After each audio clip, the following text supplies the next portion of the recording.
Père bien-aimé, nous sommes ici devant ta parole, reconnaissant l'importance de la communion, de l'unité du corps de Christ et de l'édification mutuelle.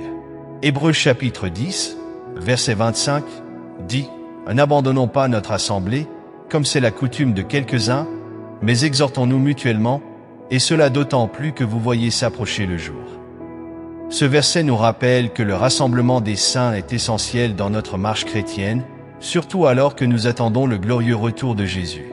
Aujourd'hui, nous voulons méditer sur cette vérité et chercher ta direction pour vivre selon ton dessein. Seigneur, dans un monde qui promeut l'individualisme et nous distrait avec tant de choses, nous savons que nous devons donner la priorité à ton royaume et à ta justice. Ta parole nous enseigne que nous ne sommes pas appelés à marcher seuls, mais à faire partie d'un corps où chaque membre a sa fonction. Aide-nous, ô Dieu, à valoriser les réunions de ton Église, où nous pouvons partager nos expériences, entendre ta voix et être transformés par la communion et l'enseignement. Père, nous te remercions pour chaque opportunité d'être ensemble, t'adorant en esprit et en vérité. Nous savons que, lorsque nous nous rassemblons, ta présence se manifeste d'une manière spéciale.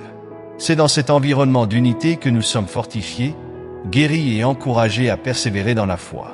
Aide-nous à surmonter tout découragement, paresse ou excuse qui pourrait nous éloigner de ce privilège si grand. Seigneur, nous te demandons aussi de nous aider à être des instruments d'encouragement pour nos frères et sœurs.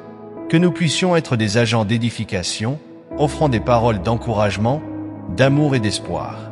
Que notre cœur soit toujours prêt à accueillir, écouter et marcher aux côtés de ceux qui ont besoin de soutien.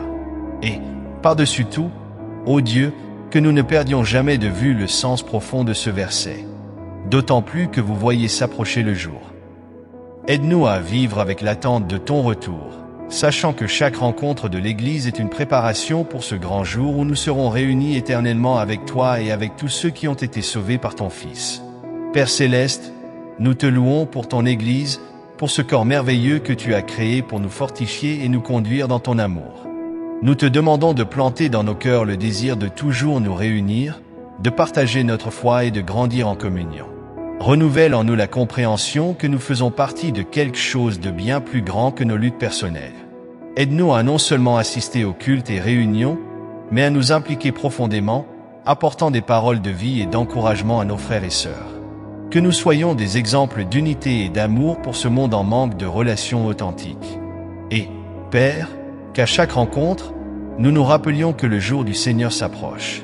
Que cette vérité nous motive à rechercher la sainteté, la persévérance et la fidélité jusqu'à la fin. Que nous ne manquions jamais de ce désir ardent de te rencontrer face à face, sachant que, comme Église, nous nous préparons pour le grand festin céleste. Merci, Seigneur, de nous inclure dans ta famille et de nous donner le privilège de marcher ensemble dans la foi. Que chaque réunion soit un reflet du ciel et que nos vies soient pour la louange de ta gloire. Au nom de Jésus, nous prions. Amen.